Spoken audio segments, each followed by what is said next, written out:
if you're trying to attach your plastics, and let's say your tabs are broken off, but there's plastic here, there's a way to attach it. And what you do is you drill through both plastics, and you get yourself one of these, a couple of these, and you can attach your plastics. Same with here. On this machine, there's supposed to be an attachment. I don't know if it's supposed to be rubber or whatever that you turn a screw into, but if you drill out your hole bigger so that one of these will fit, you can attach it.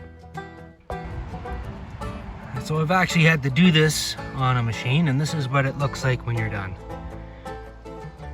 Nice and clean, and you can remove it fairly easy.